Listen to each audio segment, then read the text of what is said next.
Capítulo 7. Meu jantar se esvai em fumaça.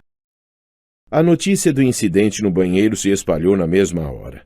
Aonde quer que eu fosse, os campistas apontavam para mim e murmuravam algo sobre a água de vaso sanitário. Ou talvez apenas olhassem para Annabeth, que ainda estava bastante encharcada. Ela me mostrou mais alguns lugares: a oficina de metais, onde as crianças forjavam as próprias espadas, a sala de artes e ofícios, onde sátiros jateavam com areia uma estátua gigante de um homem-bode, e a parede para a escalada, que na verdade consistia em duas paredes que se sacudiam violentamente, deixavam cair rochas, espalhavam lava e colidiam uma com a outra se a gente não chegasse ao topo bem depressa. Finalmente retornamos ao lago de canoagem, de onde a trilha levava de volta aos chalés. Tenho treinamento, disse Annabeth secamente. O jantar é às 7h30. Você só tem de seguir o pessoal do chalé até o refeitório. Annabeth, desculpe pelos sanitários. Não importa. Não foi minha culpa. Ela me olhou com um ar cético e me dei conta de que tinha sido minha culpa. Eu havia feito a água jorrar no banheiro. Não entendia como, mas os vasos tinham respondido a mim. Era como se eu fosse um dos canos. Você precisa falar com o oráculo, disse Annabeth. Quem? Não quem. O quê? O oráculo. Vou pedir a Kiron. Olhei para o lago desejando que alguém me desse uma resposta direta, pelo menos uma vez. Eu não esperava que alguém estivesse olhando de volta para mim do fundo. Portanto, meu coração deu um pulo quando notei duas meninas adolescentes sentadas de pernas cruzadas na base do pier, cerca de 6 metros abaixo. Vestiam jeans e camisetas verdes cintilantes e os cabelos castanhos flutuavam soltos em volta dos ombros enquanto peixinhos passavam por entre eles. Elas sorriram e acenaram como se eu fosse um amigo há muito perdido. Eu não sabia que outra coisa fazer. Acenei de volta. Não as encoraje, advertiu Annabeth. As náiades são flertadoras incontroláveis.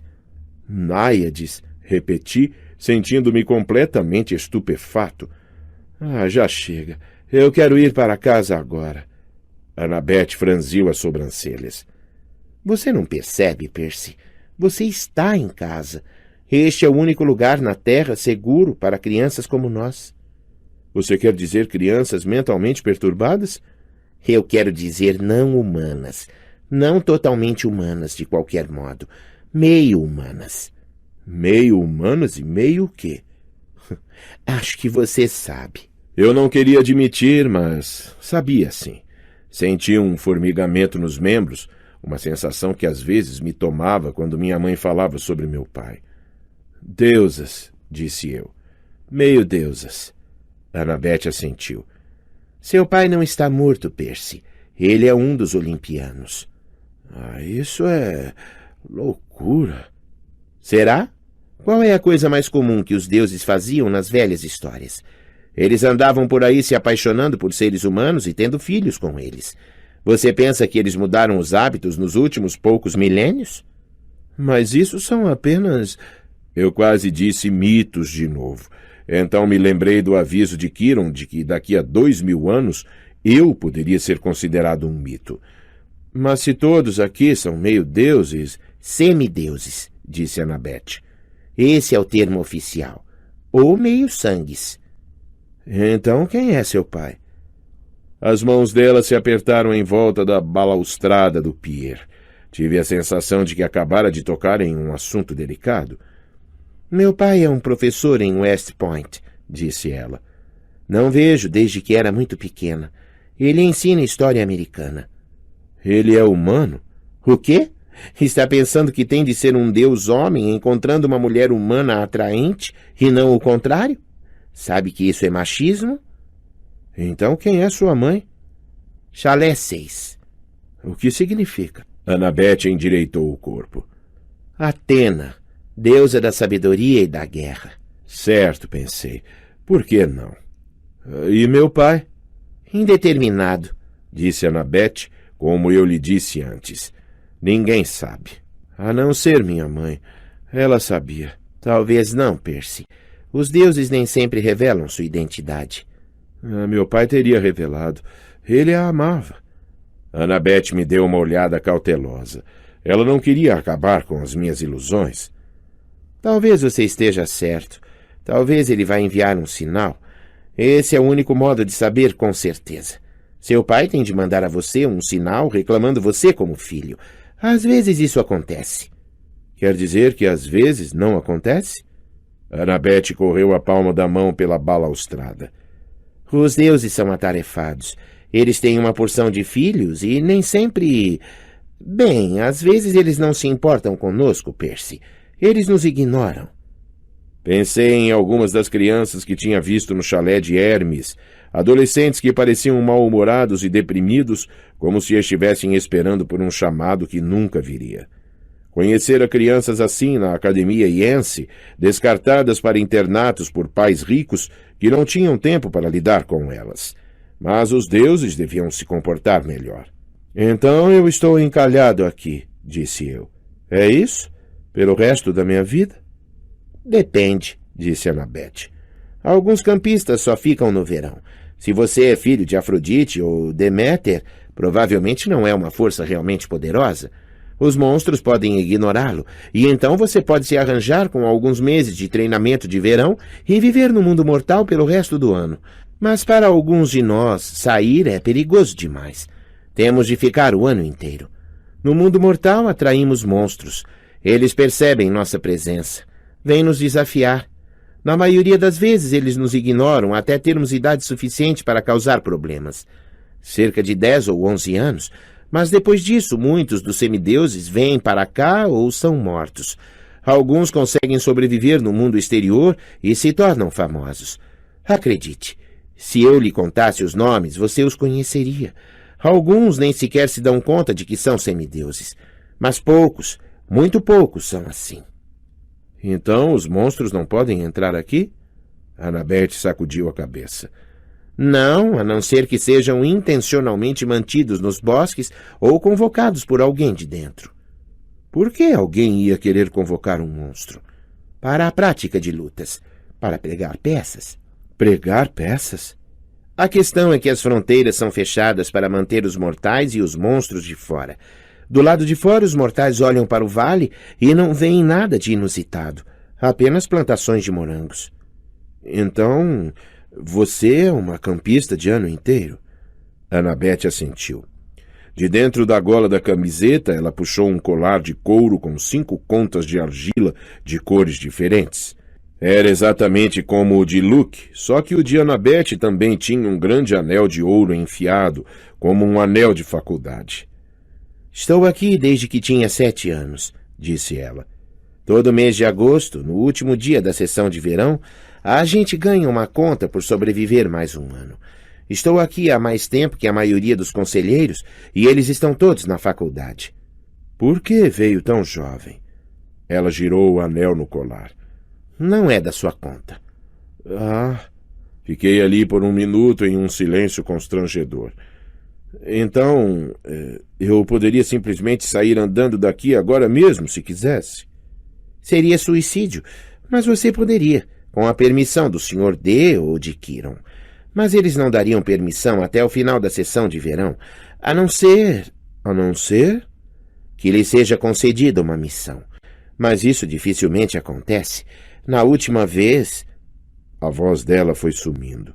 Pude perceber pelo seu tom de voz que a última vez não tinha ido muito bem. Antes, quando estava doente no quarto, disse eu, quando você dava de comer aquela coisa... Ambrosia. Você me perguntou algo sobre o solstício de verão. Os ombros de Annabeth se contraíram. E então, você sabe alguma coisa? Bem, não. Na minha antiga escola, ouvi por acaso Grover e Kiron conversando sobre isso. Grover mencionou o solstício de verão. Ele disse algo como não termos muito tempo por causa do prazo final. O que isso queria dizer? Ela apertou os punhos. Eu gostaria de saber. Kiron e os sátiros, eles sabem, mas não contam para mim. Algo está errado no Olimpo, algo muito importante. Na última vez em que estive lá, parecia tudo tão normal. Você esteve no Olimpo? Há alguns de nós, campistas de ano inteiro, Luke, Clarice, eu e poucos outros, fizemos uma excursão durante o solstício de inverno. É quando os deuses fazem sua grande assembleia anual. Mas como chegou lá? Pela ferrovia de Long Island, é claro. Você desce na estação Penn, Empire State, 600º andar. Ela me olhou como quem tinha certeza de que eu já sabia disso. Você é nova-iorquino, certo? Ah, com certeza. Até onde eu sabia, havia apenas 102 andares no Empire State, mas decidi não comentar isso. Logo depois da visita, continuou Annabeth, o tempo ficou esquisito, como se os deuses tivessem começado a brigar. Uma ou duas vezes desde então, ouvi sátiros conversando. O máximo que posso deduzir é que algo importante foi roubado, e se não for devolvido até o solstício de verão, vai haver problemas. Quando você veio, eu estava esperando... Quer dizer, a Athena pode se entender com quase qualquer um, a não ser Ares. E, é claro, ela tem uma rivalidade com Poseidon. Mas quer dizer, fora isso, pensei que poderíamos trabalhar juntos. Pensei que você pudesse saber alguma coisa. Sacudi a cabeça. Gostaria de poder ajudá-la, mas estava com fome, cansado e mentalmente sobrecarregado demais para fazer mais perguntas. Preciso conseguir uma missão, murmurou Annabeth consigo mesma. Eu não sou jovem demais. Se eles ao menos me contassem qual é o problema... Senti cheiro de churrasco vindo de algum lugar por perto. Annabeth deve ter ouvido meu estômago roncar. Disse-me para ir em frente, que me alcançaria depois. Eu a deixei no pier, correndo o dedo pela balaustrada como se estivesse desenhando um plano de batalha. De volta ao chalé 11, todo mundo estava falando e se divertindo, esperando o jantar. Pela primeira vez, notei que muitos campistas tinham feições parecidas. Narizes pontudos, sobrancelhas arqueadas, sorrisos maliciosos. Eram o tipo de criança que os professores classificariam como encrenqueiros. Felizmente, ninguém prestou muita atenção em mim quando fui até meu lugar no chão e me deixei cair com o chifre de Minotauro. O conselheiro, Luke, se aproximou. Ele também tinha a aparência familiar de Hermes. Estava desfigurada pela cicatriz na face direita, mas o sorriso estava intacto. Arranjei um saco de dormir para você, disse ele. E aqui, furtei para você alguns artigos de toalete da loja do acampamento. Não deu para saber se ele estava brincando quanto àquela parte de furtar. Eu disse, obrigado. Sem problemas. Luke sentou-se ao meu lado, descansando as costas contra a parede. Primeiro dia difícil? Meu lugar não é aqui, disse eu. Nem mesmo acredito em deuses. É, disse ele. Foi assim que todos nós começamos. E depois que você começa a acreditar neles, não fica nem um pouco mais fácil. A amargura em sua voz me surpreendeu, porque Luke parecia ser o tipo de cara despreocupado. Parecia capaz de lidar com qualquer coisa. Então, seu pai é Hermes? Perguntei. Ele puxou um canivete de mola do bolso de trás e por um segundo pensei que fosse me destripar, mas ele apenas raspou o barro da sola da sandália. É, Hermes. O mensageiro com asas nos pés. É ele. Mensageiros. Medicina. Viajantes, mercadores, ladrões. Qualquer um que use as estradas. É por isso que você está aqui, desfrutando a hospitalidade do chalé 11. Hermes não é exigente com relação a quem apadrinha.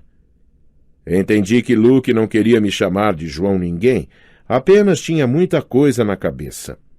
Você já encontrou seu pai? Perguntei. Uma vez. Esperei, pensando que se ele quisesse me contar, contaria. Aparentemente não. Imaginei se a história tinha alguma coisa a ver com como ele conseguira aquela cicatriz. Luke ergueu os olhos e conseguiu sorrir. Não se preocupe com isso, Percy. A maioria dos campistas aqui é boa gente. Afinal, somos uma grande família, certo? Cuidamos um do outro. Ele parecia entender o quanto me sentia perdido e eu estava grato por isso, porque um cara mais velho como ele, mesmo sendo um conselheiro, devia estar evitando um secundarista chato como eu. Mas Luke me dera as boas-vindas ao chalé.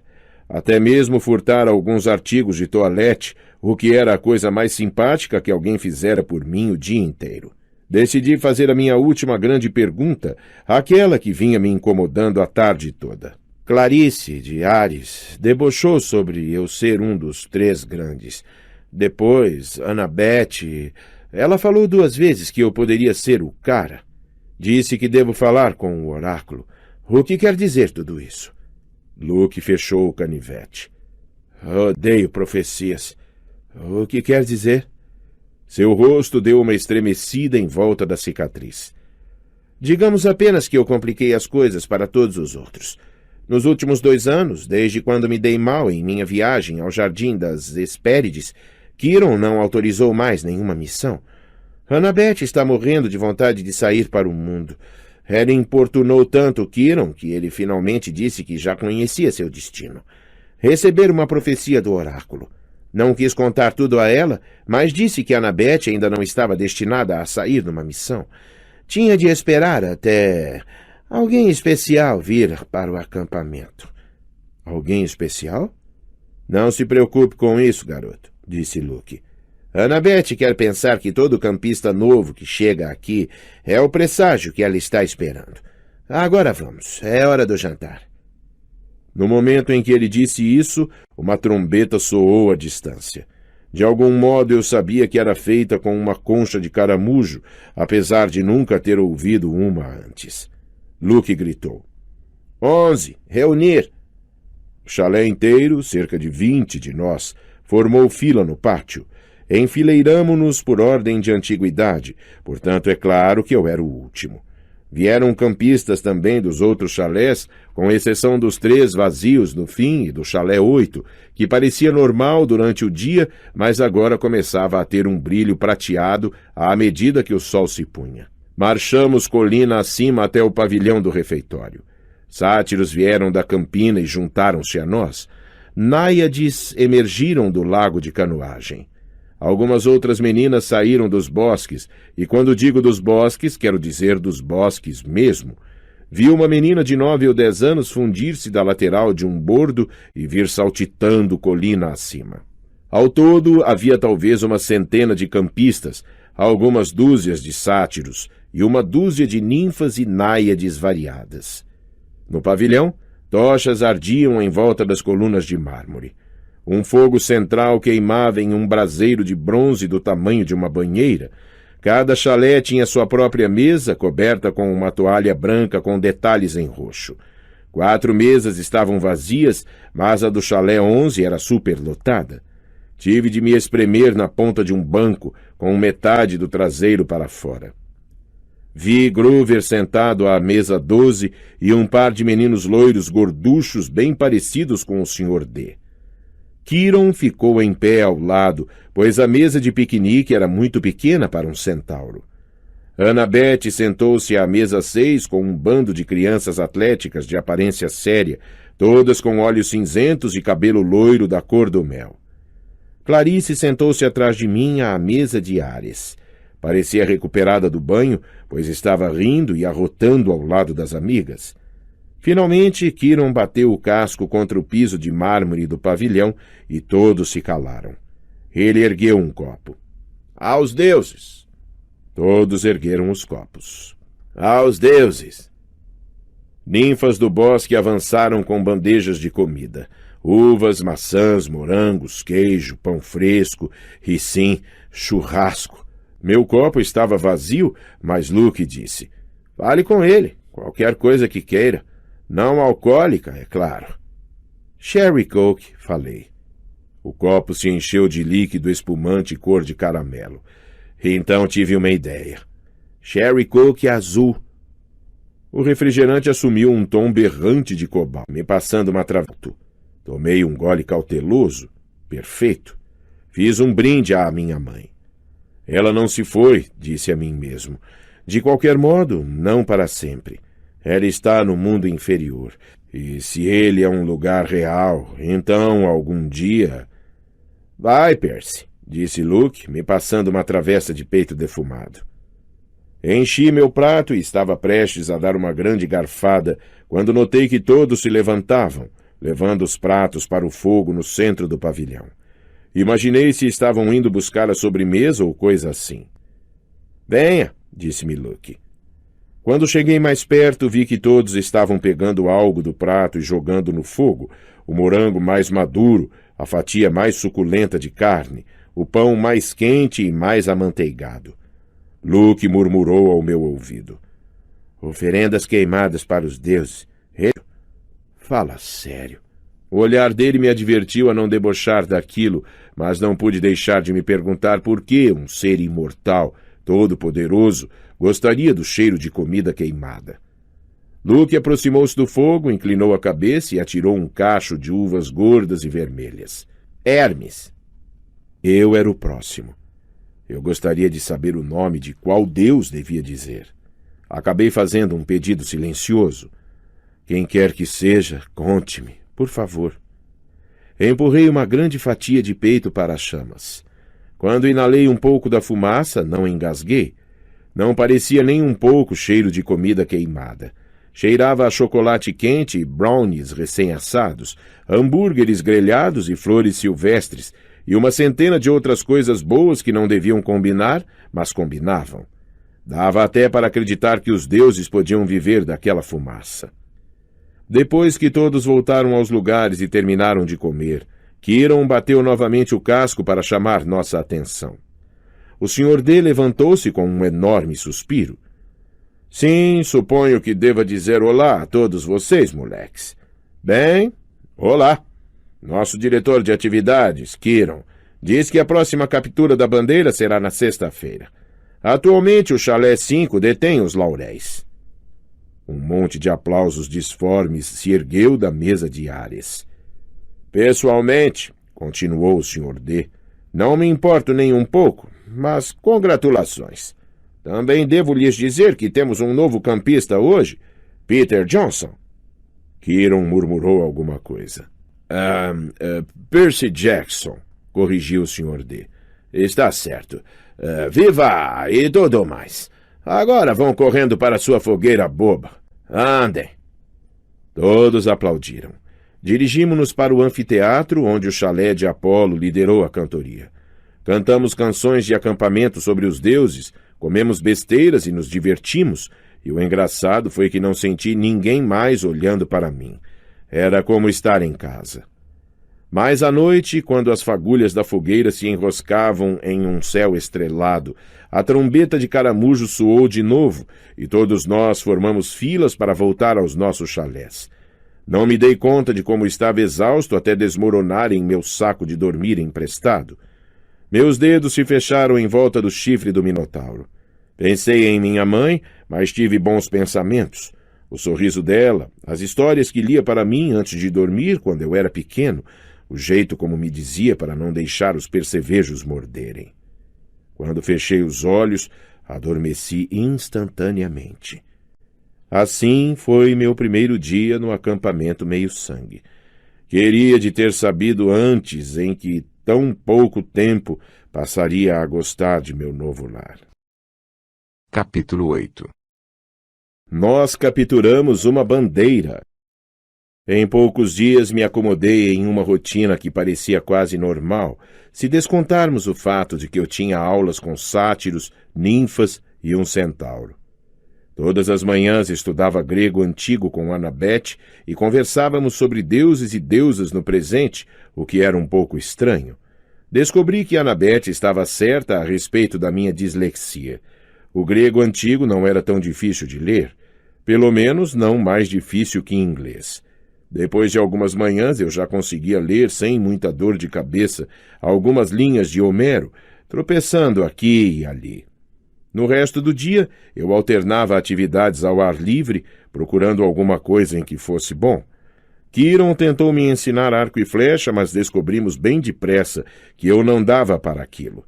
Ele não reclamou nem mesmo quando teve de arrancar de sua cauda uma flecha perdida. Corrida? Eu também não era bom. As instrutoras, as ninfas do bosque, me faziam comer poeira. Disseram-me para não me preocupar com isso. Tiveram séculos de prática fugindo de deuses apaixonados, mas ainda assim era meio humilhante ser mais lento que uma árvore. E as lutas? Esqueça. Toda vez que ia para a esteira, Clarice acabava comigo. E vem mais um por aí, seu mané, murmurava ao meu ouvido. A única coisa em que eu era mesmo excelente era canoagem, e essa não era o tipo de habilidade de herói que as pessoas esperavam do cara que venceu o Minotauro. Sabia que os campistas mais velhos e os conselheiros me observavam, tentando concluir quem era meu pai, mas não estava sendo fácil para eles. Eu não era tão forte quanto os garotos de Ares, nem tão bom em arco e flecha quanto os garotos de Apolo. Não tinha a perícia de Hefesto com metais, ou, os deuses me livrem, o jeito de Dionísio com as vinhas. Luke me disse que eu podia ser filho de Hermes, uma espécie de pau para toda a obra, mestre nada. Mas eu tinha a sensação de que ele só estava tentando me fazer sentir melhor. Na verdade, também não sabia o que fazer comigo. A despeito disso tudo, eu gostava do acampamento. Eu me acostumei com a neblina matinal sobre a praia, com o cheiro dos campos de morangos à tarde e até com os ruídos esquisitos dos monstros nos bosques à noite. Eu jantava com o chalé 11, empurrava parte da minha refeição para o fogo e tentava sentir alguma conexão com o meu verdadeiro pai. Não vinha nada. Apenas aquela sensação morna que eu sempre tive, a lembrança do seu sorriso. Tentei não pensar demais na minha mãe, mas ficava matutando. Se deuses e monstros eram reais, se todas aquelas coisas mágicas eram possíveis, certamente haveria algum jeito de salvá-la, de trazê-la de volta. Comecei a entender o ressentimento de Luke e como ele parecia magoado com o pai, Hermes.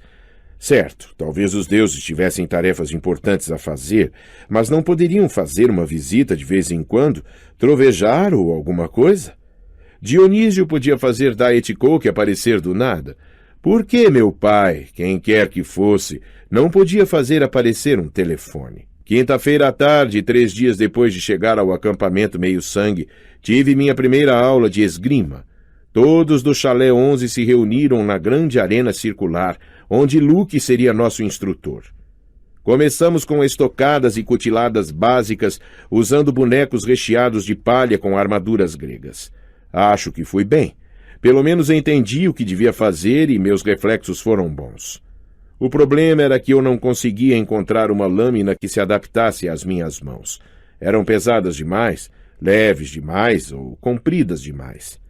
Luke fez o melhor que pôde para me ajudar, mas concordou que nenhuma das lâminas de prática parecia funcionar para mim. Passamos adiante para duelo em duplas. Luke anunciou que seria meu parceiro, já que era a minha primeira vez. Boa sorte, disse um dos campistas. Luke é o melhor espadachim dos últimos 300 anos. Talvez ele pegue leve comigo, comentei. O campista riu, desdenhoso. Luke me mostrou as estocadas, paradas e defesas com o escudo do jeito difícil. A cada golpe eu estava um pouco mais surrado e contundido. Mantenha a guarda alta, Percy, dizia ele, e então me atingia com força nas costelas usando a parte chata da lâmina. Não tanto assim. Plaft. Ataque. Plaft. Agora recue. Plaft. Quando ele pedia um tempo, eu estava empapado de suor. Todos correram para o isopor de bebidas. Luke despejou água gelada em cima da própria cabeça, o que me pareceu uma ótima ideia. Fiz a mesma coisa. Na mesma hora me senti melhor. A força percorreu novamente os meus braços. A espada não parecia mais difícil de manejar. Ok, todo mundo em círculo, ordenou Luke. Se Percy não se importar, eu vou fazer uma pequena demonstração. Incrível, pensei. Vamos todos assistir enquanto Percy é triturado. Os garotos de Hermes se reuniram em volta. Estavam todos contendo o riso. Imaginei que já tinham passado por aquilo e mal podiam esperar para ver Luke me usar como saco de pancadas. Ele disse a todos que ia mostrar uma técnica para desarmar o oponente. Como girar a lâmina do inimigo com a parte chata da própria espada para que ele não tenha alternativa a não ser deixar a arma cair. Isso é difícil, enfatizou. Já usaram contra mim. Não riam de Percy agora, hein? A maioria dos espadachins precisa trabalhar anos para dominar essa técnica. Ele demonstrou o movimento para mim em câmara lenta. Como previsto, a espada pulou da minha mão. Agora em tempo real, disse ele, depois que recuperei minha arma. Vamos fazer o movimento até que um de nós tenha sucesso. Pronto, Percy? Eu assenti e Luke veio para cima de mim. De algum modo, eu o impedi de golpear o cabo da minha espada. Meus sentidos se aguçaram. Vi seus ataques chegando. Eu rebati.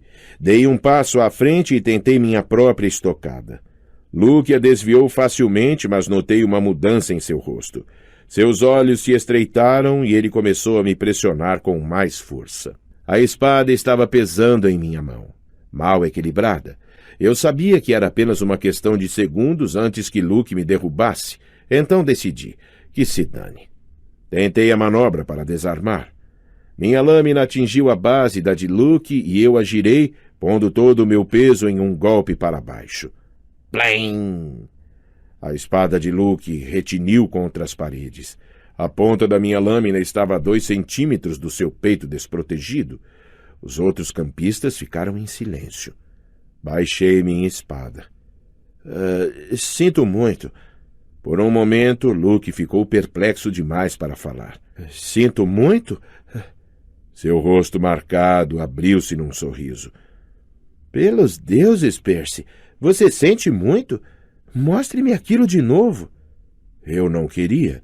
A rápida explosão de energia maníaca me abandonara completamente, mas Luke insistiu. Dessa vez não houve disputa. No momento em que nossas espadas entraram em contato, Luke atingiu o cabo da minha, que saiu deslizando pelo chão. Depois de uma longa pausa, alguém do público disse: Sorte de principiante? Luke enxugou o suor da testa. Ele me avaliou com um interesse totalmente novo.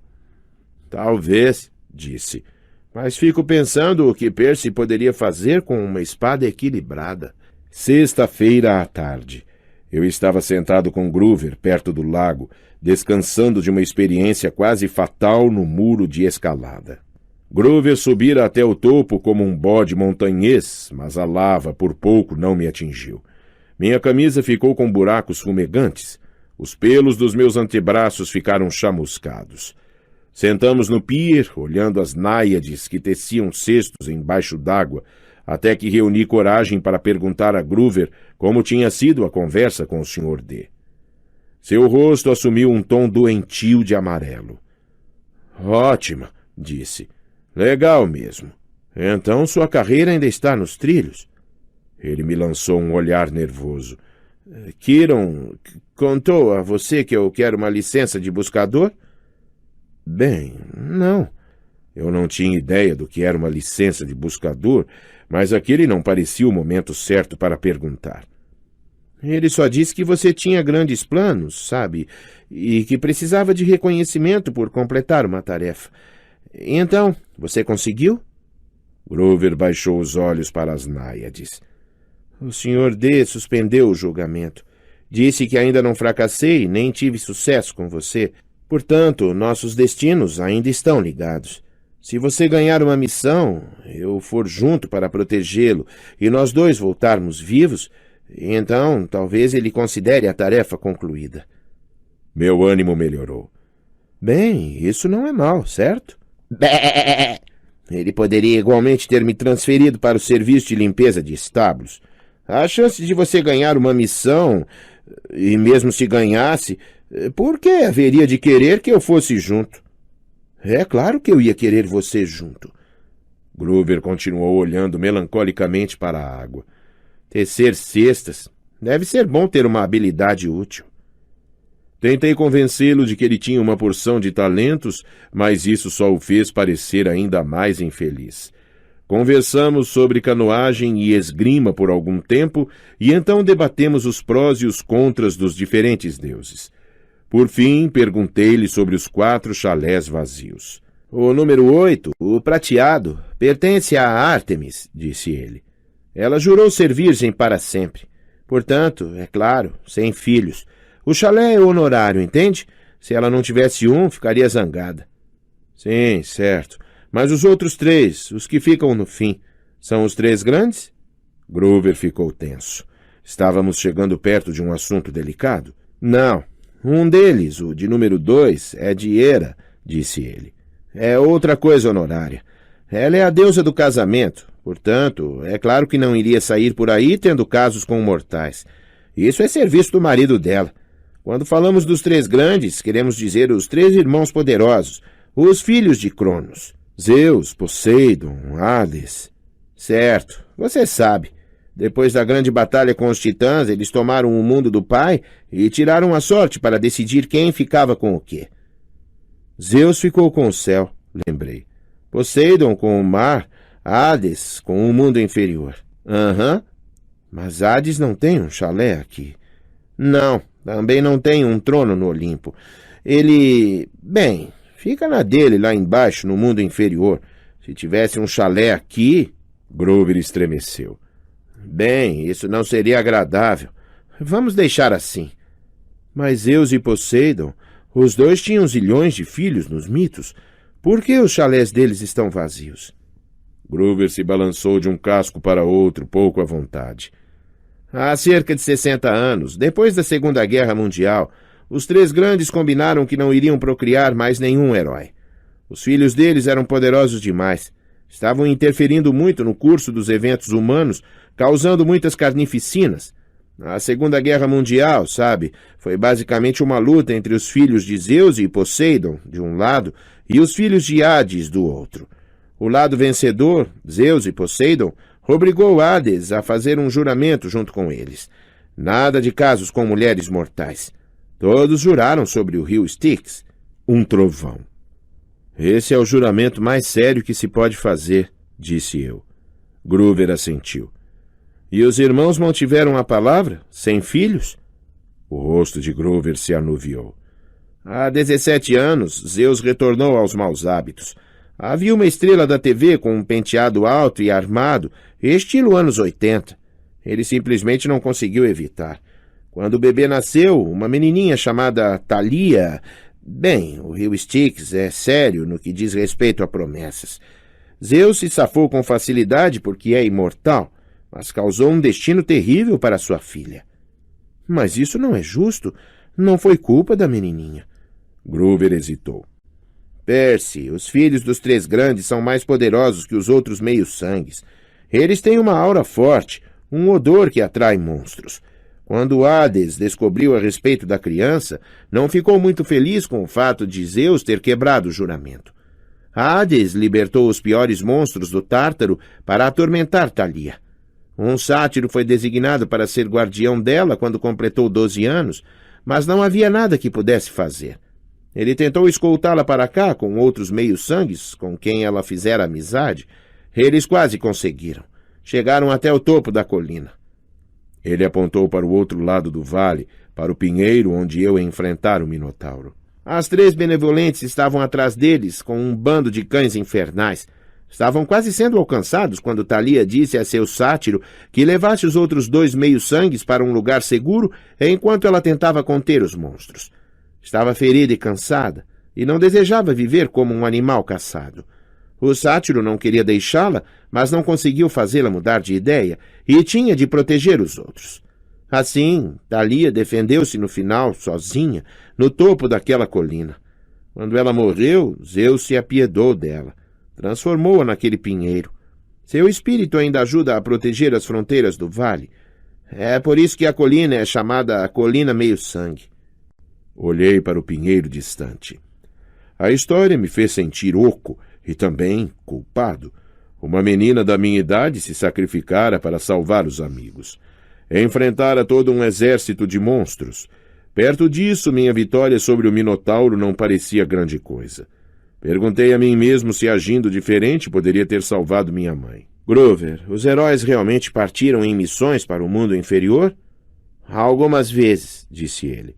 Orfeu, Hércules ou Dine. E chegaram a trazer alguém de volta da morte? Não, nunca. Orfeu chegou perto. Percy, você não está pensando mesmo em... Não, menti. Estava só imaginando. Então, um sátiro é sempre designado para guardar um semideus? Grover me estudou cauteloso.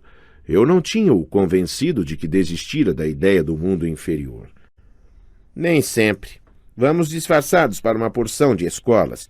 Tentamos farejar os meios-sangues que tenham atributos de grandes heróis.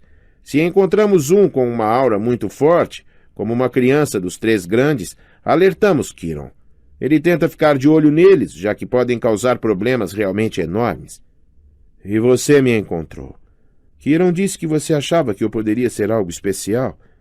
Grover soou como se eu acabasse de atraí-lo para uma armadilha. Eu não... Ora, escute, não pense assim. Se você fosse... Você sabe, jamais lhe permitiriam uma missão, e eu jamais teria a minha licença. Você provavelmente é filho de Hermes, ou talvez até de um dos deuses menores, como Nêmesis, a deusa da vingança. Não se preocupe, tá? Percebi que ele estava tentando tranquilizar mais a si mesmo que a mim. Naquela noite, após o jantar, havia muito mais agitação que de costume. Finalmente, era a hora da captura da bandeira. Quando os pratos foram levados embora, a trombeta de caramujo soou e todos nos postamos junto às nossas mesas. Os campistas gritaram e aplaudiram quando Annabeth e 2 de seus irmãos entraram correndo no pavilhão, carregando um estandarte de seda. Tinha cerca de 3 metros de comprimento, reluzindo em cinza, com a pintura de uma coruja em cima de uma oliveira. Do lado oposto do pavilhão, Clarice e as amigas entraram correndo com outro estandarte, de tamanho idêntico, mas vermelho berrante, com a pintura de uma lança sanguinolenta e uma cabeça de javali. Virei-me para Luke e gritei por cima do barulho. Aquelas são as bandeiras? Sim. Ares e Atena sempre lideram as equipes? Nem sempre, disse ele, mas frequentemente. Então, se um outro chalé capturar uma delas, o que vocês fazem? Pintam de novo a bandeira? Ele sorriu ironicamente. Você vai ver. Primeiro temos de conseguir uma. De que lado nós estamos? Ele me deu uma olhada astuta, como se soubesse algo que eu não sabia. A cicatriz em seu rosto o fazia parecer quase mal à luz das tochas.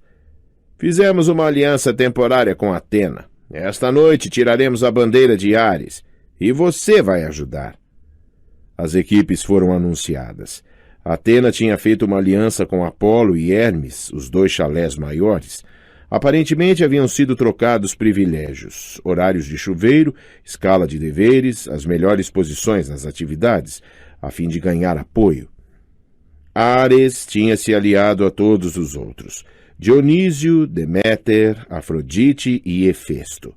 Pelo que eu tinha visto, os campistas de Dionísio eram, na verdade, bons atletas, mas havia apenas 2 deles.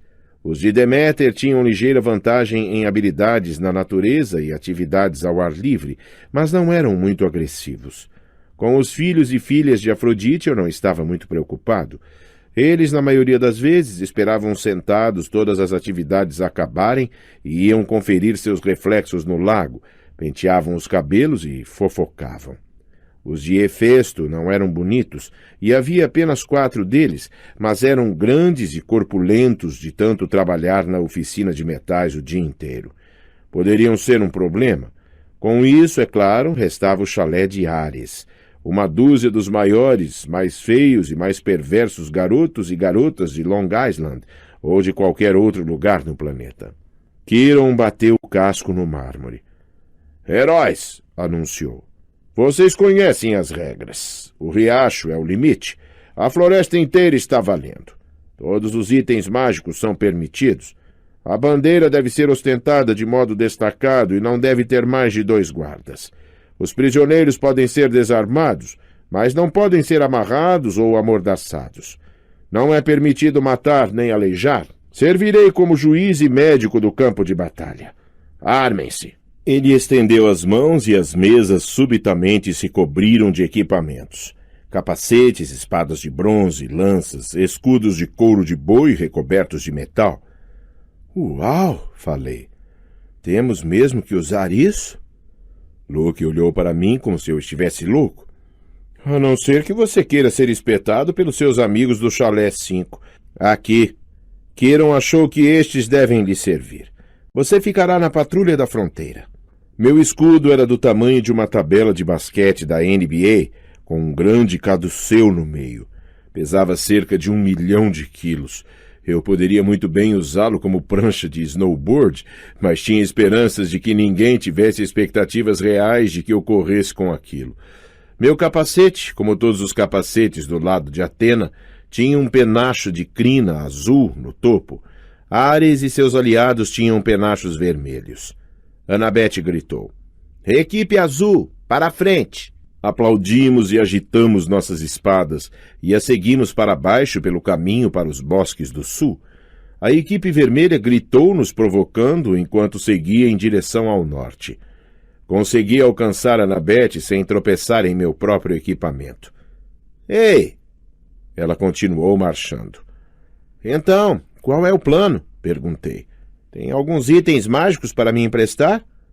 A mão dela se desviou para o bolso como se estivesse com medo de que eu roubasse alguma coisa. "Só digo para ter cuidado com a lança de Clarice.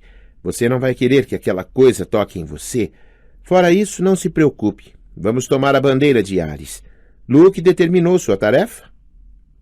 "Patrulha de fronteira, seja lá o que for isso." "É fácil. Fique junto ao riacho, mantenha os vermelhos longe. Deixe o resto comigo. A Atena sempre tem um plano." Ela seguiu adiante, me deixando na poeira. "Certo", murmurei. "Fico contente por me querer na sua equipe." Era uma noite quente e úmida, grudenta. Os bosques estavam escuros, com vagalumes aparecendo e sumindo. Annabeth me designou para um pequeno regato que rumorejava por cima de algumas pedras. Depois ela e o restante da equipe se espalharam entre as árvores. Ali, sozinho, com o meu grande capacete de penacho azul e meu enorme escudo, me senti um idiota. A espada de bronze, como todas as espadas que eu experimentara até então, parecia mal equilibrada. O cabo de couro pesava em minha mão como uma bola de boliche. Não havia como alguém me atacar de verdade, não é? Quer dizer, o Olimpo tinha de ter responsabilidade, certo? Longe, a trombeta de caramujo soou. Ouvi brados e gritos nos bosques, metais chocando-se, gente lutando. Um aliado de Apolo, de penacho azul, passou por mim correndo como um cervo, pulou o regato e desapareceu em território inimigo. Essa é boa, pensei. Vou ficar de fora da diversão, como sempre. Então ouvi um som que me deu um calafrio na espinha, um rosnado canino grave em algum lugar por perto. Ergui o escudo instintivamente. Tinha a sensação de que alguma coisa estava me espreitando. Então o rosnado parou. Senti a presença recuando. Do outro lado do regato, a vegetação rasteira explodiu. 5 guerreiros de Ares saíram gritando e berrando da escuridão. "Acabem com o mané!" berrou Clarice. Seus olhos feios de porco faiscaram as fendas do capacete. Ela brandiu uma lança de 1,5 metros de comprimento, a ponta de metal farpado lançando chispas de luz vermelha. Seus irmãos só tinham espadas de bronze comuns, não que isso me fizesse sentir melhor. Eles atacaram cruzando o regato. Não havia ajuda à vista. Eu podia correr, ou podia me defender contra metade do chalé de Ares. Consegui me esquivar do golpe do primeiro garoto, mas aqueles caras não eram estúpidos como o Minotauro. Eles me cercaram e Clarice investiu contra mim com sua lança. Meu escudo desviou a ponta, mas senti um formigamento doloroso em todo o corpo. Meus cabelos se eriçaram. O braço que segurava o escudo ficou dormente e o ar queimou. Eletricidade. Aquela lança estúpida era elétrica. Eu recuei. Outro cara de Ares me golpeou no peito com a parte mais grossa da espada e eu caí. Eles podiam ter me chutado até eu virar geleia, mas estavam muito ocupados, rindo. "Façam um corte no cabelo dele", disse Clarice. "Agarrem o cabelo dele." Consegui me pôr de pé. Ergui a espada, mas Clarice a jogou violentamente para o lado com sua lança e fagulhas voaram. Agora meus braços estavam dormentes. "Ah, uau!" disse Clarice. "Estou com medo desse cara. Realmente apavorada." "A bandeira está para lá", disse a ela. Queria parecer zangado, mas acho que não consegui. "É", disse um dos irmãos dela. "Mas veja bem, Nós não nos importamos com a bandeira. A gente se importa, blindada, com um cara que fez o pessoal do nosso chalé de idiota. Vocês não precisam de mim para isso. Provavelmente não foi a coisa mais esperta a dizer. 2 deles vieram para cima de mim. Recuei em direção ao regato, tentei erguer meu escudo, mas Clarice era muito rápida. Sua lança me pegou bem nas costelas. Se eu não estivesse usando uma armadura blindada, teria virado churrasco no espeto. Do jeito que foi, a ponta elétrica quase fez meus dentes saltarem da boca com o choque. Um de seus colegas de chalé desferiu a espada contra o meu braço, fazendo um bom talho. Ver meu próprio sangue me deixou zonzo, quente e frio ao mesmo tempo. Sem aleijar, consegui dizer. Ops, disse o cara. Acho que perdi meu direito à sobremesa. Ele me empurrou para o regato e eu caí espalhando água. Todos riram. Calculei que assim se divertir eu iria morrer, mas então algo aconteceu. A água pareceu despertar meus sentidos, como se eu tivesse acabado de comer um saco duplo das jujubas da minha mãe. Clarice e seus companheiros de chalé entraram no regato para me pegar, mas eu me pus em pé para recebê-los. Sabia o que fazer. Desferi a parte chata da minha espada contra a cabeça do primeiro cara e arranquei seu capacete. Atingi-o com tanta força que pude ver seus olhos tremendo enquanto ele desmoronava na água. O feio número 2 e o feio número 3 vieram para cima de mim. Golpeei um no rosto com o escudo e usei a espada para decepar o penacho da crina do outro. Os 2 recuaram depressa. O feio número 4 não pareceu muito ansioso por atacar, mas Clarice continuava vindo, a ponta da lança crepitando de eletricidade. Assim que ela investiu, peguei a vara da lança entre a borda do meu escudo e a minha espada e a parti como se fosse um graveto. Ah! Berrou ela. Seu idiota! Seu verme com bafo de cadáver! Ela provavelmente ainda teria dito coisas piores, mas eu a golpeei entre os olhos com a base da espada e a joguei cambaleando de costas para fora do regato. Então ouvi gritos exultantes e vi Luke correndo em direção à linha limite com o estandarte da equipe vermelha erguido alto. Vinha flanqueado por alguns garotos de Hermes cobrindo sua retirada e alguns Apolos atrás deles combatendo os garotos de Hefesto. O pessoal de Ares se levantou e Clarice resmungou uma praga estupefata. — Uma armadilha! Berrou. — Foi uma armadilha! Eles saíram cambaleando atrás de Luke, mas era tarde demais. Todo mundo convergiu para o regato enquanto Luke atravessava para território amigo. Nosso lado explodiu em vivas. O estandarte vermelho tremulou e ficou prateado. O javali e a lança foram substituídos por um enorme caduceu, o símbolo do Chalé 11. Todos da equipe azul ergueram Luke nos ombros e começaram a carregá-lo. Kiron saiu a meio galope do bosque e soprou a trombeta de caramujo. O jogo terminara. Tínhamos vencido. Eu estava prestes a me juntar à comemoração, quando a voz de Annabeth, bem a meu lado no regato, disse: — Nada mal, herói. Eu olhei, mas ela não estava lá. — Onde diabo aprendeu a lutar assim? — perguntou ela. O ar tremulou e Annabeth se materializou, segurando um boné de beisebol dos Yankees, como se tivesse acabado de tirá-lo da cabeça. Senti que estava ficando zangado. Não fiquei nem mesmo perturbado com o fato de ela estar invisível um segundo antes. — Você armou isso para mim, disse eu. Você me pôs aqui porque sabia que Clarice viria atrás de mim enquanto você mandava Luke dar a volta pelos flancos. Já tinha tudo preparado. Annabeth encolheu os ombros. — Eu disse para você, Atenas sempre tem um plano. Um plano para que eu fosse reduzido a pó. Eu vim o mais rápido que pude. Estava pronta para entrar na briga, mas... Ela encolheu os ombros. Você não precisava de ajuda. Então ela reparou no meu braço ferido. Como arranjou isso? Corte de espada, disse eu. O que você acha? Não, era um corte de espada. Olhe só. O sangue se fura. No lugar do rasgo enorme havia uma longa cicatriz branca e mesmo esta estava desaparecendo. Enquanto eu olhava, ela se transformou em uma cicatriz pequena e sumiu. Eu não entendo, disse. Annabeth raciocinava com empenho. Eu quase podia ver as engrenagens girando. Ela baixou os olhos para os meus pés, depois para a lança quebrada de Clarice e disse: Saia da água, Percy. O quê? Apenas saia. Saí do regato e logo me senti extremamente cansado. Meus braços começaram a ficar dormentes de novo.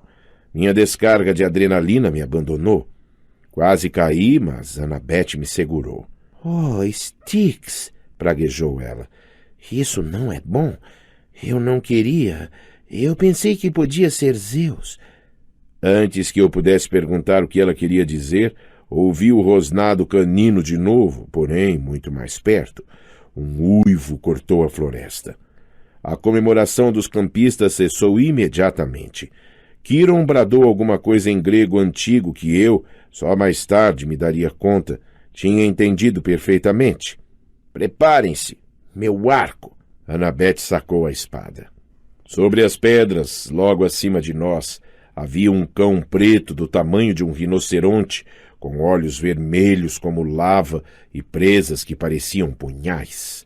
Estava olhando diretamente para mim. Ninguém se moveu, exceto Annabeth, que gritou: Percy, corra! Ela tentou se interpor entre mim e o cão, mas o bicho foi rápido demais. Pulou por cima dela, uma enorme sombra com dentes, e assim que me atingiu, quando cambaleei para trás e senti as garras afiadas como navalhas rasgando minha armadura, houve uma cascata de sons de pancadas, como 40 pedaços de papel sendo rasgados um após o outro. Um amontoado de flechas brotou no pescoço do cão. O monstro caiu morto aos meus pés. Por algum milagre eu ainda estava vivo. Não quis olhar embaixo das ruínas da minha armadura esfrangalhada. Meu peito parecia morno e molhado e eu sabia que estava gravemente ferido. Mais um segundo e o monstro teria me transformado em 45 quilos de carne fatiada. Quiron trotou para perto de nós com um arco na mão, a expressão soturna. De mortales, disse Annabeth. Aquilo é um cão infernal dos campos de punição. Eles não deveriam... Alguém o convocou, disse Quiron. Alguém de dentro do acampamento. Luke se aproximou, o estandarte esquecido em sua mão, o momento de glória acabado. Clarice berrou.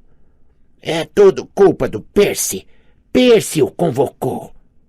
Fique quieta, criança, ordenou-lhe Quiron. Nós assistimos enquanto o cão infernal se dissolvia em sombra e era absorvido pela terra até desaparecer. Você está ferido, disse-me Annabeth. Rápido, Percy, entre na água. Eu estou bem. Não, você não está, disse ela. Quiron, veja isto. Eu estava cansado demais para discutir. Voltei para dentro do regato, o acampamento inteiro reunido à minha volta. No mesmo instante me senti melhor. Pude perceber os cortes em meu peito se fechando. Alguns dos campistas sufocaram um grito. Olhem, eu não sei porquê, falei tentando me desculpar. Eu sinto muito... Mas eles não estavam olhando minhas feridas cicatrizarem. Olhavam para algo acima da minha cabeça. Percy, disse Annabeth apontando. Quando olhei para cima, o sinal já estava desaparecendo, mas ainda pude distinguir o holograma de luz verde girando e cintilando. Uma lança de 3 pontas, um tridente. Seu pai, murmurou Annabeth. Isso realmente não é bom. Está determinado, anunciou Quiron.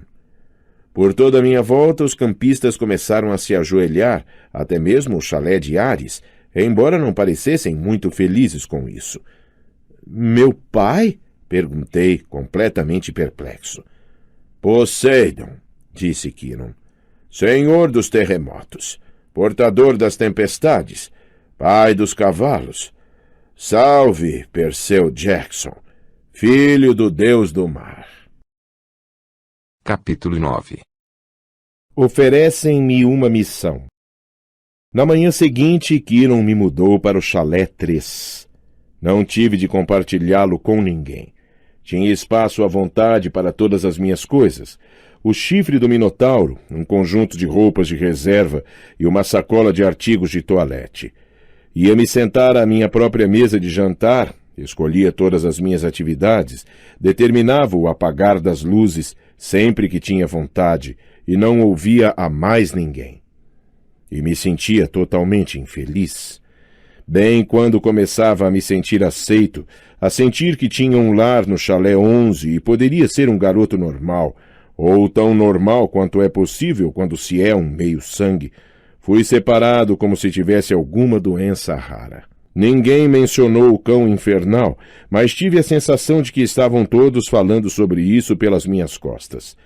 O ataque assustara todo mundo. Ele mandou 2 mensagens. A primeira, que eu era filho do Deus do mar.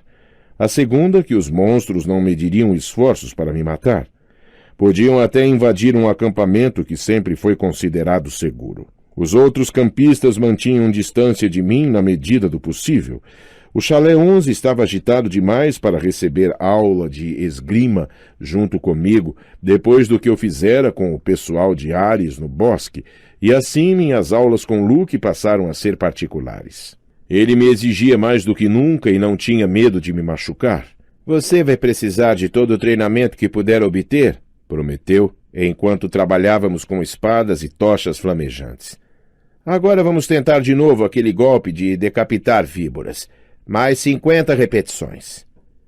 Annabeth ainda me ensinava grego pela manhã, mas parecia distraída. A cada vez que eu dizia alguma coisa, ela fechava a cara como se eu tivesse acabado de lhe dar um soco. Depois das aulas, ela ia embora resmungando consigo mesma. Missão Poseidon? Grande porcaria.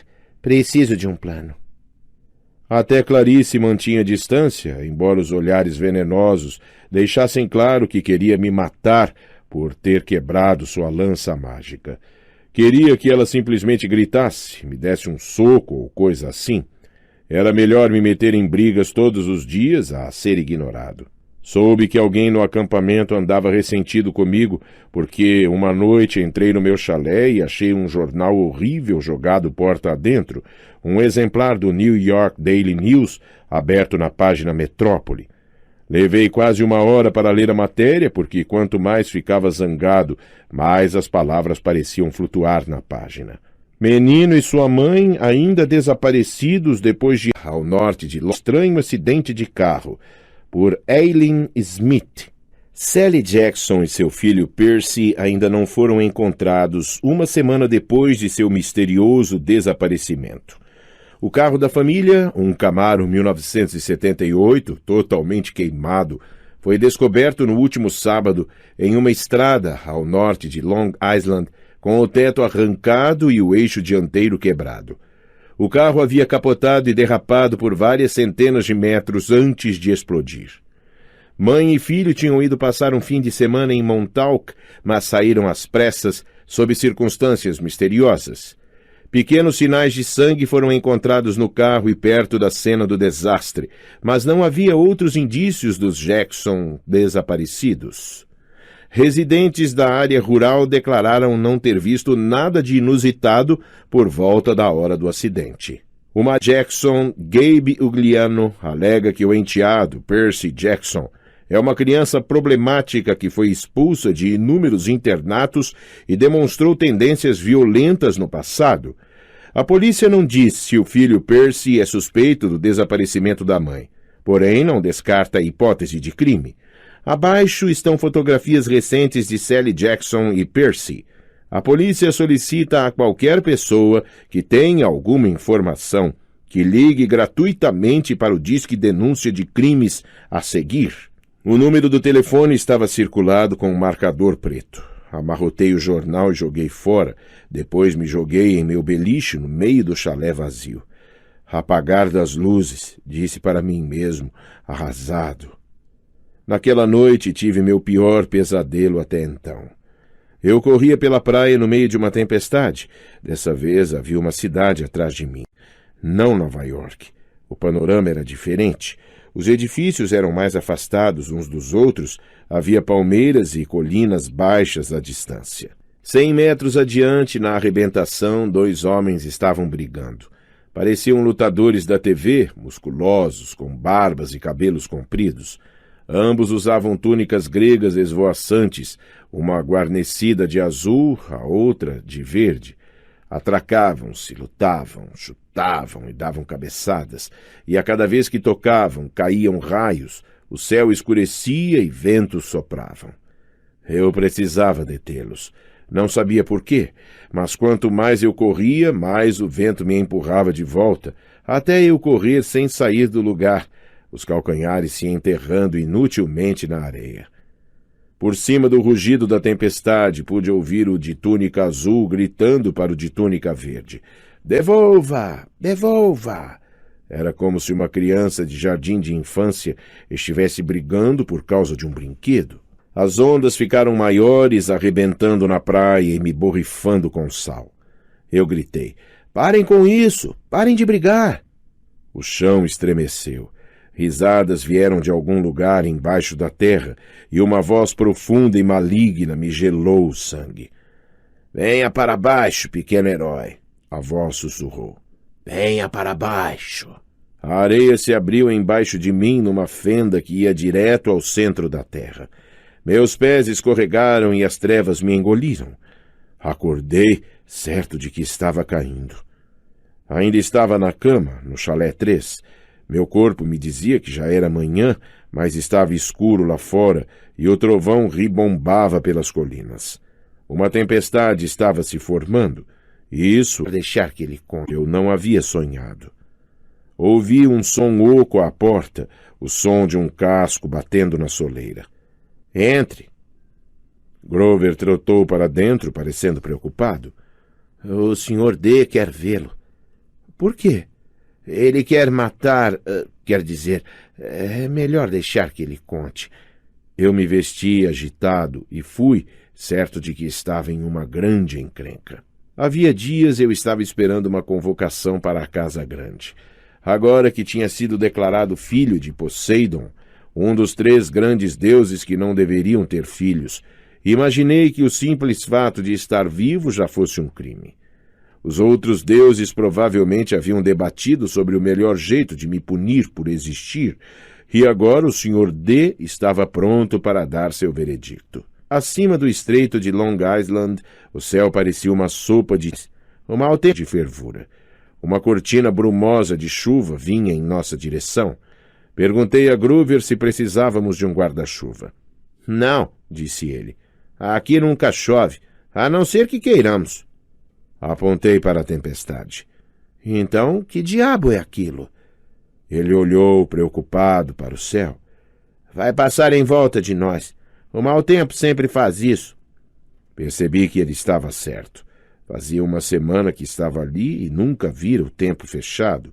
As poucas nuvens de chuva que tinha notado contornaram os limites do vale.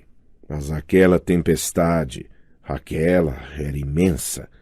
Na arena de vôlei, as crianças do chalé de Apolo jogavam uma partida matinal contra os sátiros. Os gêmeos de Dioniso caminhavam em volta dos campos de morangos, fazendo as plantas crescerem.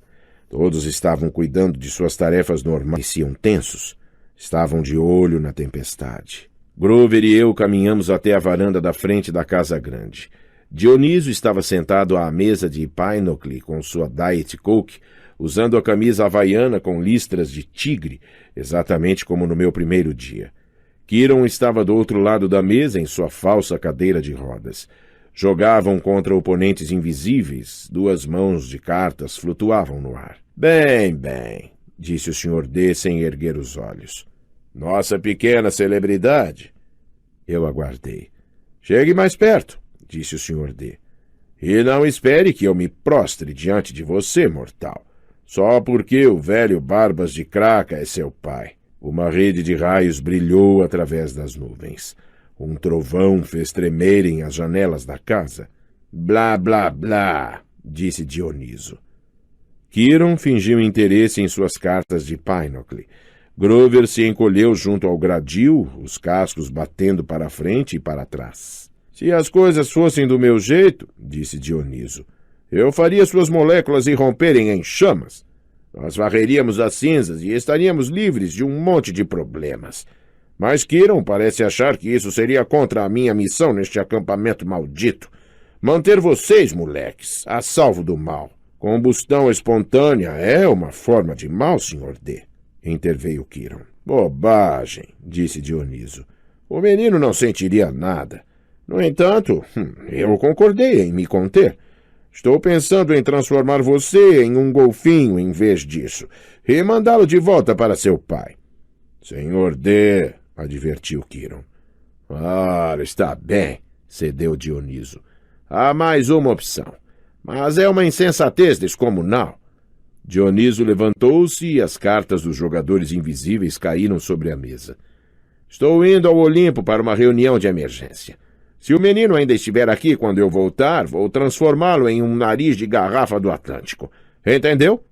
E Perseu Jackson, se você for mesmo esperto, verá que se trata de uma escolha muito mais sensata do que aquela que Kiron imagina. Dioniso pegou uma carta, torceu-a e ela se transformou em um retângulo de plástico. Cartão de crédito? Não. Um passe de segurança. Ele estalou os dedos. O ar pareceu se dobrar e se curvar em volta dele. Ele transformou-se em um holograma, depois em um vento e depois desapareceu, deixando para trás apenas o cheiro de uvas recém-prensadas. Kiron sorriu para mim, mas parecia cansado e tenso. Sente-se, Percy, por favor. Grover também. Nós obedecemos. Kiron pôs suas cartas na mesa, a mão vencedora que ele não chegara a usar. Diga-me, Percy, disse ele, o que você fez com o cão infernal? Só de ouvir o nome eu estremeci. Kiron provavelmente queria que eu dissesse, ora, aquilo não foi nada. Costumo comer cães infernais no café da manhã, mas eu não estava com vontade de mentir. Ele me apavorou, falei. Se vocês não o tivessem acertado, eu estaria morto. Você vai enfrentar coisas piores, Percy. Muito piores, antes de terminar. Terminar o quê? Sua missão, é claro. Você vai aceitá-la? Dei uma olhada para Grover, que estava cruzando os dedos. Senhor, ainda não me contou qual será. Kiron fez uma careta. Bem, essa é a parte difícil. Os detalhes. Um trovão irrompeu pelo vale. As nuvens de tempestade haviam agora chegado ao limite da praia. Até onde eu podia ver, o céu e o mar estavam fervendo juntos. Poseidon e Zeus, disse eu. Eles estão lutando por algo valioso. Algo que foi roubado, não estão? Kiron e Grover trocaram olhares. Kiron inclinou-se para a frente em sua cadeira de rodas. Como você sabe disso? Senti o rosto quente. Desejei não ter aberto meu bocão.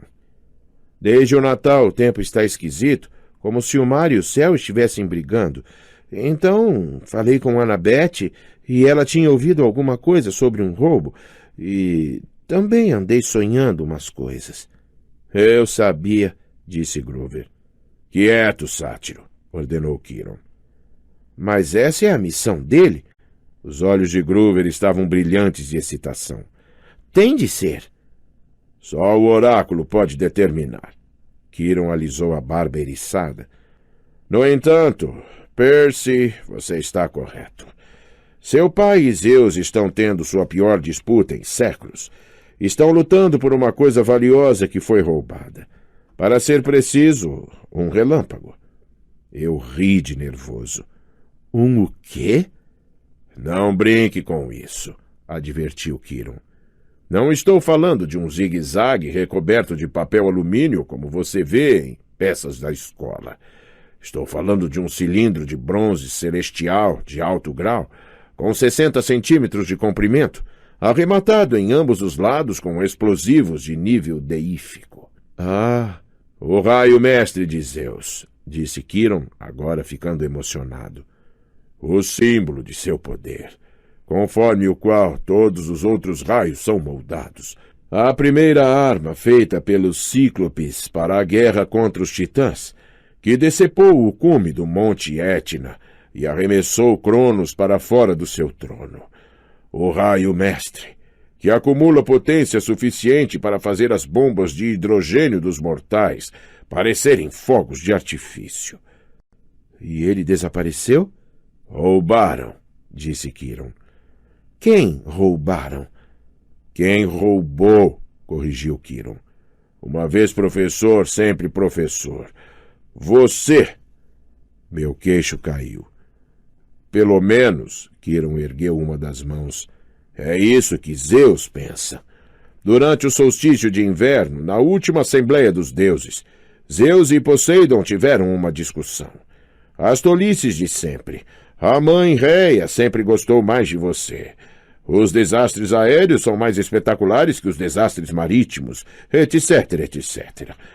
Mais tarde, Zeus se deu conta de que o seu raio mestre havia desaparecido, levado da sala do trono bem debaixo do seu nariz.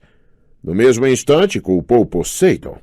Agora, um deus não pode usurpar diretamente o símbolo de poder de outro deus. Isso é proibido pela mais antiga das leis divinas.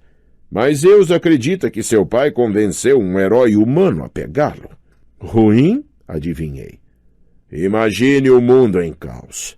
A natureza em guerra consigo mesma. Os olimpianos forçados a escolher lados entre Zeus e Poseidon. Destruição.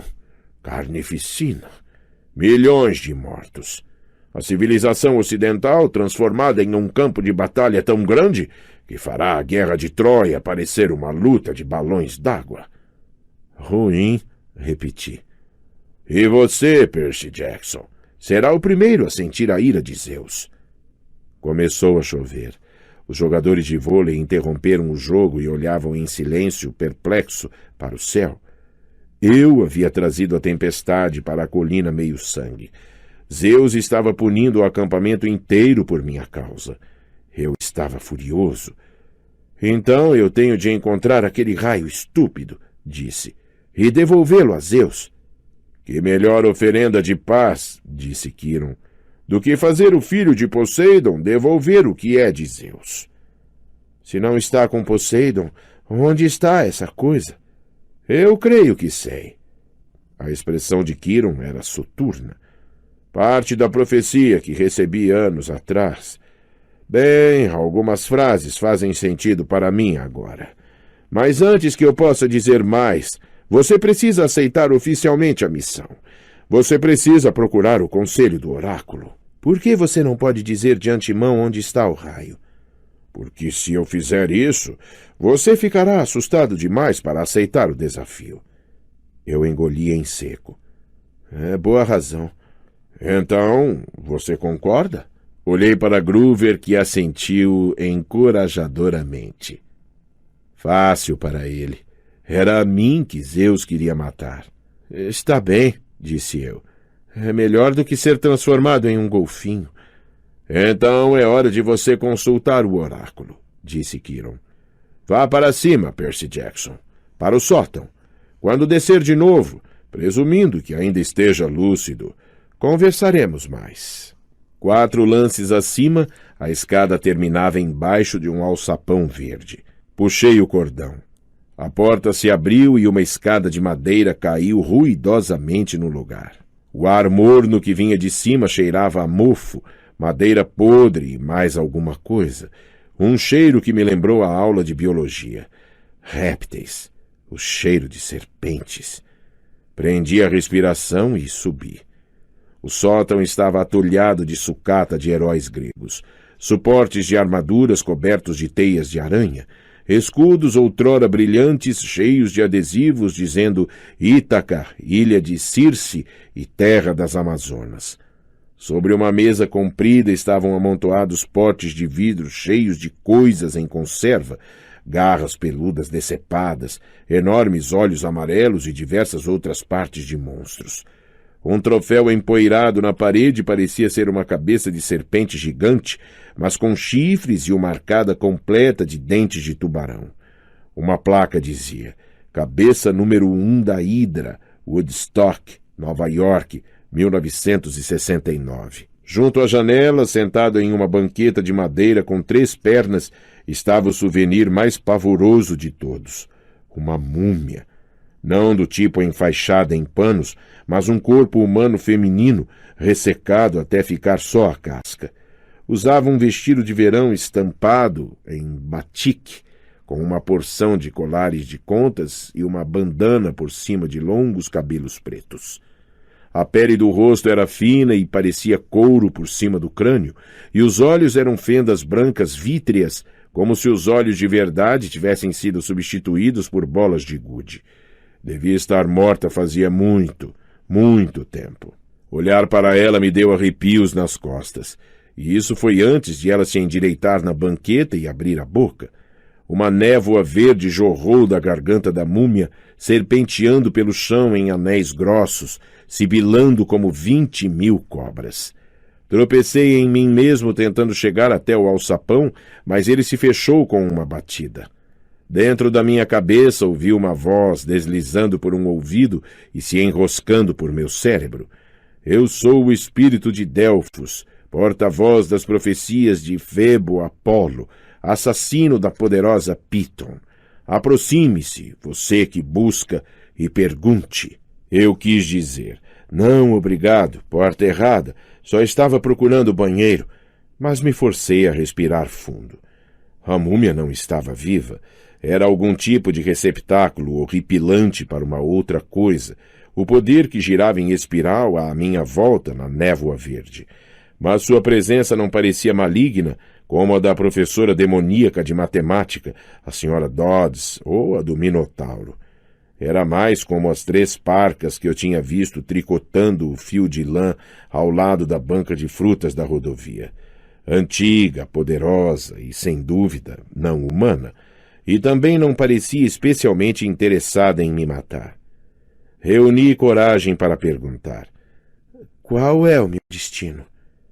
A névoa rodopiou, mais densa, juntando-se bem na minha frente e em volta da mesa com os potes que continham partes de monstros em conserva.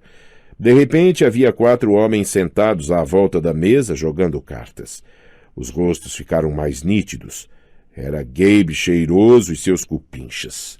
Meus punhos se contraíram, embora eu soubesse que aquele jogo de pôquer não podia ser real. Era uma ilusão feita de névoa. Gabe voltou-se para mim e falou na voz rouca do oráculo. Você irá para o oeste e irá enfrentar o Deus que se tornou desleal. O cupincha da direita ergueu os olhos e disse com a mesma voz. Você irá encontrar o que foi roubado e o verá devolvido em segurança. O da esquerda colocou 3 fichas na mesa, depois disse. Você será traído por aquele que o chama de amigo. Por fim, Ed, o zelador do nosso edifício, proferiu a pior sentença de todas. E no fim irá fracassar em salvar aquilo que mais importa. As figuras começaram a se dissolver. De início fiquei atordoado demais para dizer alguma coisa, mas quando a névoa recuou, enrolando-se como uma enorme serpente verde e deslizando de volta para dentro da boca da múmia, eu gritei.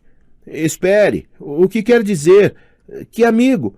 O que não vou conseguir salvar? A cauda da serpente de névoa desapareceu na boca da múmia. Ela se reclinou de volta contra a parede. A boca fechou-se bem apertada, como se não tivesse sido aberta em 100 anos. O sótão ficou silencioso de novo, abandonado, nada além de uma sala cheia de souvenirs. Tive a sensação de que poderia ficar lá parado até juntar teias de aranha também e não ficaria sabendo mais nada. Minha audiência com o oráculo estava encerrada. E então? Kiron me perguntou. Desabei em uma cadeira à mesa de Pinochle. Ela disse que eu devia recuperar o que foi roubado. Gruber se inclinou para a frente, mascando animado os restos de uma lata de Diet Coke. Isso é ótimo! O que foi que o oráculo disse exatamente? Pressionou Kiron. Isso é importante. Meus ouvidos ainda estavam tinindo com a voz reptiliana. Ela Ela disse que eu iria para o oeste e enfrentaria um deus que se tornou desleal, recuperaria o que foi roubado e devolveria em segurança. Eu sabia, disse Grover. Kiron não pareceu satisfeito. Mais alguma coisa? Eu não queria contar a ele. Que amigo iria me trair? Eu não tinha tantos assim. E a última sentença, eu fracassaria em salvar o que mais importa. Que tipo de oráculo me mandaria em uma missão e me diria: a propósito, você vai se dar mal, viu? Como eu poderia confessar aquilo? Não, falei. Isso é tudo. Ele estudou meu rosto. Muito bem, Percy, mas saiba disto. As palavras do oráculo frequentemente têm duplo sentido. Não se fie demais nelas. A verdade nem sempre fica clara até que os eventos aconteçam. Tive a sensação de que ele sabia que eu estava escondendo algo ruim e tentava fazer com que eu me sentisse melhor. Certo, falei, ansioso por mudar de assunto. Então, aonde vou? Quem é esse Deus no oeste? Ah, pense, Percy, disse Kiron. Se Zeus e Poseidon enfraquecem um ao outro numa guerra, quem tem a ganhar com isso? Algum outro que queira tomar o poder? Adivinhei. Sim, exatamente. Alguém que guarda um ressentimento. Alguém que está infeliz com a parte que lhe coube desde que o mundo foi dividido eras atrás, cujo reinado se tornará poderoso com a morte de milhões. Alguém que odeia os irmãos por forçá-lo a um juramento de não ter mais filhos, um juramento que ambos agora quebraram. Pensei nos meus sonhos, na voz maligna que falara do fundo da terra. Hades. Kiron assentiu. O Senhor dos Mortos é a única possibilidade. Grover babou um pedaço de alumínio pelo canto da boca. Opa, espere aí. O quê? Uma das fúrias veio atrás de Percy, lembrou Kiron. Ela observou o rapaz até ter certeza da sua identidade, e então tentou matá-lo. As fúrias obedecem a um só senhor, Hades. Sim, mas Hades odeia todos os heróis, protestou Grover. Especialmente se tiver descoberto que Percy é filho de Poseidon. Um cão infernal conseguiu entrar na floresta, continuou Kiron. Eles só podem ser convocados dos campos da punição, e ele tinha de ser convocado por alguém de dentro do acampamento. Hades deve ter um espião aqui. Ele deve suspeitar que Poseidon tentará usar Percy para limpar seu nome. Hades gostaria muito de matar esse jovem meio-sangue antes que ele possa assumir a missão. Boa, murmurei. São dois dos deuses mais importantes querendo me matar. Mas uma missão para... Grover engoliu em seco. Quer dizer, o Raio-Mestre não poderia estar em algum lugar como o Mine? O Mine é muito agradável nesta época do ano. Hades enviou um protegido para roubar o Raio-Mestre, insistiu Kiron. Ele o escondeu no mundo inferior, sabendo muito bem que Zeus culparia Poseidon. Não pretendo entender perfeitamente os motivos do Senhor dos Mortos, ou por que ele escolheu esta época para começar uma guerra, mas uma coisa é certa. Percy precisa ir ao mundo inferior, encontrar o Raio-Mestre e revelar a verdade. Um fogo estranho queimou em meu estômago. O mais esquisito era que não se tratava de medo, era expectativa, o desejo de vingança. Hades tentara me matar 3 vezes até agora, com a fúria, o minotauro e o cão infernal. Por sua culpa, minha mãe desaparecera em um clarão. Agora ele tentava enquadrar eu e meu pai por um roubo que não tínhamos cometido. Eu estava pronto para enfrentá-lo. Além disso, se minha mãe estava no mundo inferior... Epa, rapaz, disse a pequena parte do meu cérebro que ainda estava lúcida. Você é um garoto. Hades é um deus. Grover estava tremendo. Tinha começado a comer cartas de Pinocle como se fossem batatinhas fritas. O pobre sujeito precisava completar uma missão comigo para obter sua licença de buscador, o que quer que fosse isso, mas como poderia lhe pedir que participasse daquilo, principalmente sabendo que o oráculo dissera que eu ia fracassar? Era suicídio. Olhe, se nós sabemos que é Hades, disse a Kiron, por que não podemos simplesmente contar aos outros deuses? Zeus ou Poseidon poderiam descer ao mundo inferior e fazer rolar algumas cabeças. Suspeitar e saber não são o mesmo, disse Quiron. Além disso, mesmo que suspeitem de Hades, e imagino que Poseidon suspeite, os outros deuses não poderiam recuperar o raio por si mesmos. Deuses não podem entrar nos territórios um do outro a não ser que sejam convidados. Essa é outra regra muito antiga. Heróis, por outro lado, têm certos privilégios. Podem ir a qualquer lugar, desafiar qualquer um, desde que sejam corajosos e fortes o bastante para fazê-lo. Nenhum deus pode ser responsabilizado pelos atos de um herói. Por que acha que os deuses sempre agem por intermédio de seres humanos? Você está dizendo que eu estou sendo usado? Estou dizendo que não é por acaso que Poseidon o assumiu agora. É uma jogada muito arriscada, mas ele está em uma situação desesperadora. Precisa de você. Meu pai precisa de mim. As emoções giraram dentro de mim como pedaços de vidro em um caleidoscópio. Eu não sabia se sentia ressentimento, gratidão, alegria ou raiva.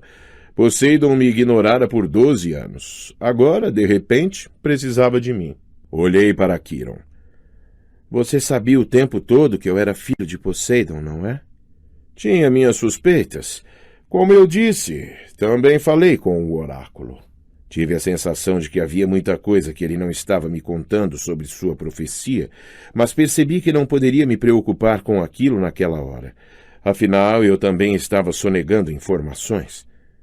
Então, deixe-me entender direito, falei. Preciso ir para o mundo inferior e confrontar o Senhor dos Mortos. Confere, disse Quiron. Para encontrar a arma mais poderosa do universo. Confere. E levá-la de volta ao Olimpo antes do solstício de verão daqui a 10 dias. Isso mesmo. Olhei para Grúver, que engoliu o as de copas. Cheguei a mencionar que o Maine é muito agradável nesta época do ano? Perguntou ele de um jeito cansado. Você não precisa ir, disse a ele. Não posso lhe exigir isso. Ele se balançou de um casco para outro. Não, é só que os sátiros e os lugares embaixo da terra... Bem... Ele respirou fundo, depois se pôs de pé, sacudindo os pedaços de cartas e alumínio da camiseta. Você salvou a minha vida, Percy. Se está falando sério em querer que eu vá junto, não vou deixá-lo na mão. Fiquei tão aliviado que tive vontade de chorar, embora não achasse isso muito heróico. Grúver era o único amigo que já tivera por mais que alguns meses. Não sabia muito bem o que um sátiro poderia fazer contra as forças dos mortos, mas me senti melhor sabendo que ele estaria comigo. Juntos até o fim, homem-bode. Eu me virei para Quiron. Então, para onde vamos? O oráculo só diz para ir para o oeste. A entrada para o mundo inferior fica sempre no oeste. Muda de lugar de era em era, como o Olimpo. Atualmente, é claro, fica nos Estados Unidos. Onde? Quiron pareceu surpreso. Pensei que fosse óbvio. A entrada para o mundo inferior fica em Los Angeles. Falei. Claro. Então é só pegar um avião. Não! Gritou Grúver. Percy, o que está pensando? Alguma vez na vida já esteve em um avião? Sacudi a cabeça, sem graça. Minha mãe nunca me levara para lugar algum de avião. Ela sempre dizia que não tínhamos dinheiro para isso. Além disso, os pais dela tinham morrido em um desastre de avião. Percy, pense, disse Quiron. Você é filho do deus do mar? O rival mais rancoroso do seu pai é Zeus, senhor do céu. Sua mãe sabia muito bem que não podia confiar você a um avião. Você estaria nos domínios de Zeus. Jamais desceria com vida. Acima de nós, relâmpagos estalaram. O trovão ribombou. Certo, disse eu, determinado a não olhar para a tempestade. Então viajarei por terra. Certo, disse Quiron. 2 parceiros poderão acompanhá-lo. Grúver é um. O outro já se apresentou como voluntário, se você aceitar a ajuda dela. Puxa, falei fingindo surpresa. Quem mais seria bastante estúpido para se apresentar para uma missão como essa? O ar tremulou atrás de Quiron. Annabeth se tornou visível enfiando o boné dos Yankees no bolso de trás. Eu estava esperando há muito tempo por uma missão, cabeça de alga, disse ela.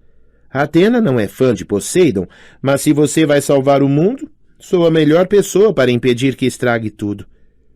Se é você quem diz, tem algum plano, sabidinha? As bochechas dela coraram. Você quer minha ajuda ou não? A verdade é que eu queria. Precisava de toda a ajuda que pudesse encontrar.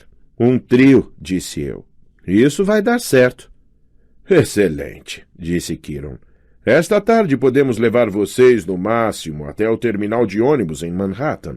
Depois disso, estarão por conta própria. Um relâmpago. A chuva desabou sobre as campinas que jamais deveriam ver um temporal violento. Não há tempo a perder, disse Chiron. Acho que todos vocês devem fazer as malas.